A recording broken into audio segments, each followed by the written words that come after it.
الحمد لله رب العالمين والصلاة والسلام على رسوله محمد وعلى آله وصحبه أجمعين أما بعد۔ مسلم شریف کی روایت ہے، آپ صلی اللہ علیہ وسلم نے فرمایا، من رأى منکم منکرا فلیغیرہ بیدہ، تم میں سے جو شخص ناپسندیدہ چیز کو دیکھے، منکر چیز کو دیکھے۔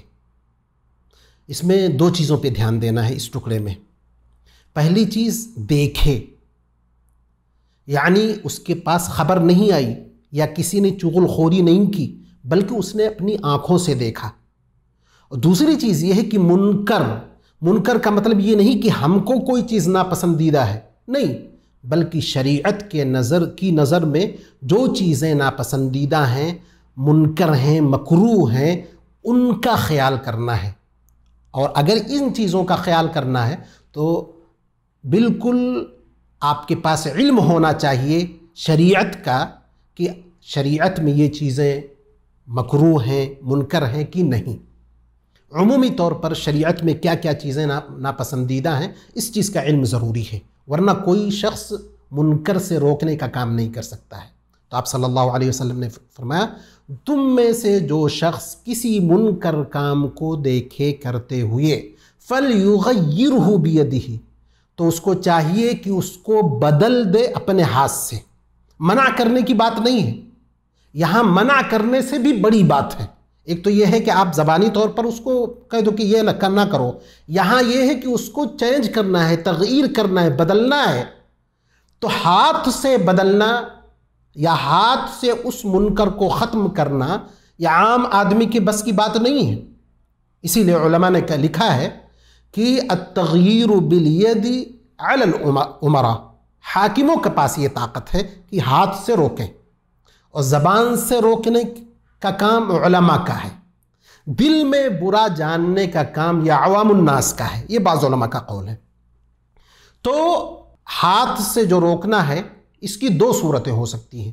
پہلی چیز یہ کہ جو حاکم وقت ہے وہ برے کام کو طاقت کے ذریعے روکے گا، اور دوسرا یہ ہے کہ ہمارے اپنے اہل و عیال میں یا آپ جس گھر کے سربراہ ہیں، آپ کے بال بچے، بیوی، آپ کے ماتحت جتنے لوگ ہیں جو آپ کے احکامات کی پابندی کرتے ہیں، آپ ان کو اپنے ہاتھ سے روک سکتے ہیں، کیونکہ وہ سب آپ کے زیر نگی ہیں۔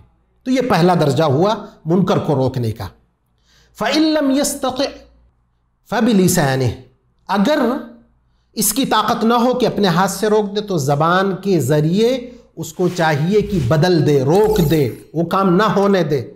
تو یہ علماء کر سکتے ہیں، اور عوام الناس بھی ان چیزوں میں کر سکتے ہیں جس کے بارے میں ان کو واضح طور پر معلوم ہے کہ دین کی ضروری چیزیں ہیں۔ مثال کے طور پر کوئی نماز نہ پڑھ رہا ہو تو سب کو معلوم ہے، یہاں تک کہ عوام الناس کو بھی معلوم ہے کہ نماز نہ پڑھنا شریعت میں بہت بڑا جرم ہے، تو جا کے کہہ سکتے ہیں کہ آپ جو نماز چھوڑ رہے ہو، جو منکر کام کر رہے ہو، یہ کام نہ کرو، نماز پڑھو۔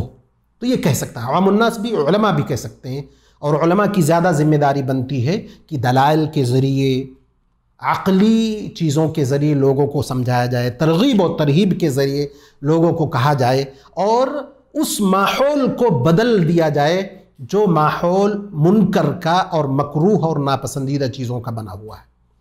تیسرا جو درجہ ہے، فَإِن لَّمْ يَسْتَطِعْ فَبِقَلْبِهِ، اگر اس کی بھی طاقت نہ ہو، زبان کی بھی طاقت نہ ہو، زبان سے اگر کہے گا تو اس کو ضرر پہنچے گا، اس کو بھاری نقصان اٹھانا پڑے گا، فَبِقَلْبِهِ، تو اپنے دل سے برا سمجھے، وَذَلِكَ أَضْعَفُ الْإِيمَانِ، اور یہ ایمان کا سب سے کمزور ترین رتبہ ہے۔ اس کے بعد جیسا کہ دوسری روایت میں ہے، وَلَيْسَ وَرَاءَ ذَلِكَ مِثْقَالُ حَبَّةِ خَرْدَلٍ مِّنَ الْإِيمَانِ، اگر کوئی شخص اپنے دل میں بھی برا نہیں سمجھ رہا ہے تو اس کے پاس گویا کہ ایمان باقی نہیں ہے، لیکن دل میں برا سمجھ رہا ہے تو ایمان ہے اس کے اندر، جب تک ایمان ہے اس کے اندر خیر موجود ہے۔ یہاں پر ایک چیز پر غور کرنا چاہیے اور اپنا محاسبہ کرنا چاہیے کہ دل میں برا سمجھنے کا مطلب یہ نہیں ہے کہ ہم ان اعمال میں شریک بھی ہوں اور کہیں کہ ہم اس کو دل میں برا سمجھتے ہیں، دل میں برا سمجھنے کا مطلب یہ ہے کہ ان اعمال کے پر تشجیع نہ کریں، جو آدمی ان اعمال کو کر رہا ہے اس کا ساتھ نہ دیں، بلکہ بس چلے تو اس سے روک دیں۔ پھر ہم یہ کہہ سکتے ہیں کہ ہمارا کسی طرح کا کوئی بس نہیں ہے، ہم جو ہے دل میں برا سمجھتے ہیں۔ ہم جن ماحول میں رہتے ہیں، لوگوں سے خوف کھا کر یا لوگوں سے ہمدردی جتا کر یا لوگوں سے مرعوب ہو کر یا یہ جتانے کے لیے کہ ہم تمہارے ساتھ ہیں ہر حال میں، تو ہم ان کی بعض ایسی ناجائز چیزوں میں بھی شرکت اختیار کر لیتے ہیں جو شرک تک پہنچا دیتے ہیں۔ تو ہم کو اس چیز سے پرہیز کرنا چاہیے۔ آپ دل میں اگر کسی چیز کو برا سمجھتے ہیں تو اس میں بالکل شریک نہیں ہوں گے، اس کی پشت پناہی نہیں کریں گے، اس کی تشجیع نہیں کریں گے، خود اس کی ہمت افزائی نہیں کریں گے۔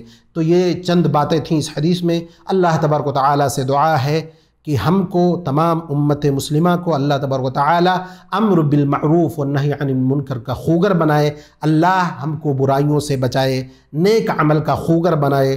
وآخر دعوانا الحمد للہ رب العالمین۔